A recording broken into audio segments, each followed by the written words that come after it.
All right, let's dive into one of the coolest, most fascinating parts of the Arabic language, how it makes plurals. Now, if you're thinking you just add an S at the end of a word, well, you're in for a treat. We're about to meet a whole family of words, and each member has its own unique way of doing things. So think about it for a second. How do plurals really work? Your first thought is probably, yeah, you just add an S. Car becomes cars. Dog becomes dogs. Easy enough. But is that always the case? I mean, what about one mouse? You don't say mouses, you say mice. One person becomes many people. So clearly there's more than one way to do this. And this idea is really the key to everything we're talking about today. You've got two basic approaches. On one side, you have the simple plurals, where you just tack on an ending. The original word stays perfectly intact. But on the other side, you've got these irregular ones, where the word itself kind of breaks open and rearranges itself from the inside out. Keep that distinction in mind, because it's exactly how Arabic works. You see, in Arabic, this whole idea isn't just a weird exception for a few words. Nope, it is a fundamental part of the language. There are actually three main ways to make a noun plural. And to make it easy, we're going to think of them as a family, each with its own personality. So here's our family tree for today. First, we're going to meet the sound masculine plural. Then we'll meet his sister, the sound feminine plural. And after we've met those two, we get to meet their wild, totally unpredictable cousin, the broken plural. Let's start with the easy ones. The two rule-following siblings of the family, the sound plurals. They're called sound for a really simple reason. The original singular word stays sound, whole and unchanged. These are the predictable ones, and they're super easy to get along with. First up is the sound masculine plural. The rule here couldn't be simpler. You just take a singular masculine word, usually one for a person like a job title, and you add the suffix un or in right on the end. That's literally it, no other changes. And you can see it right here. The word for teacher, mu'allim, becomes mu'allimun. The word for engineer, muhandis, becomes muhandisun. See how the original word is still perfectly there? That's what makes it a sound plural. Nice and easy. Okay, next up is his sibling, the sound feminine plural. And guess what? The logic is exactly the same. We just use a different ending.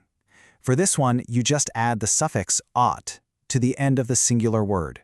Again, super predictable and friendly.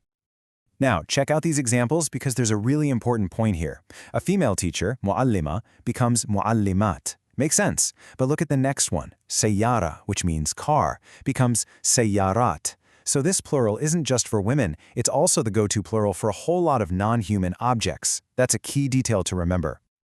All right, we've met the two predictable siblings. Now, it's time to meet the most interesting member of the family.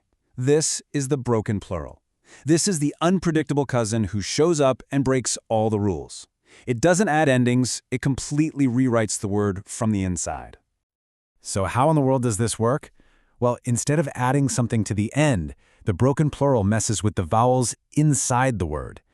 The original root consonants, the skeleton of the word, they stay put, but the internal pattern gets shattered and then rebuilt into a totally new plural form. It's just like what we talked about with mouse becoming mice. The word doesn't become mouses, it breaks itself and then puts itself back together in a new shape to become plural. Arabic just happens to do this all the time. Let's look at an example. The word for book, kitab, becomes kutub in the plural. See that? No on or at ending. The root letters KTB are still there, but the whole internal vowel pattern has changed.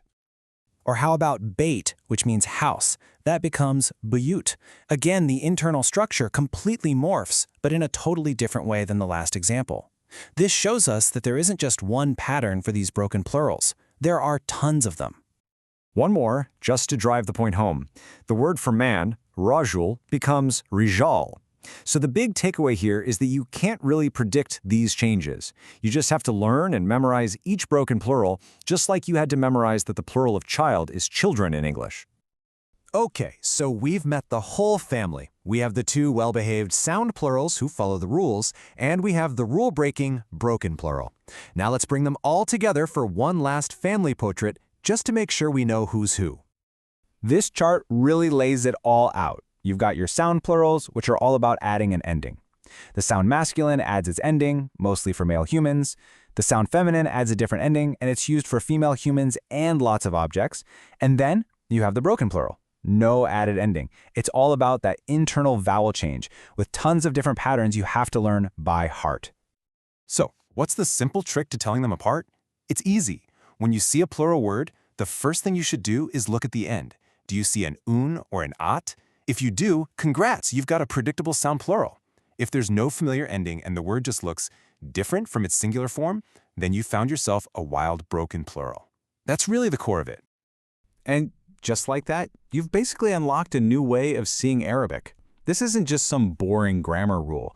Understanding this system is like getting a new superpower for reading and really getting the language. What might have looked totally random before, just a jumble of words, now actually has a system. It has a logic. You can see the family resemblances, you can spot the patterns, and you can appreciate the difference between the words that play by the rules and the ones that make their own. So the next time you're reading or listening to Arabic, keep an eye out. Listen for those un, ween, and at endings. Look for those words that seem to have transformed from the inside out. You've got the framework now to know exactly what's going on. The only question is, are you ready to go spot these plurals out in the wild?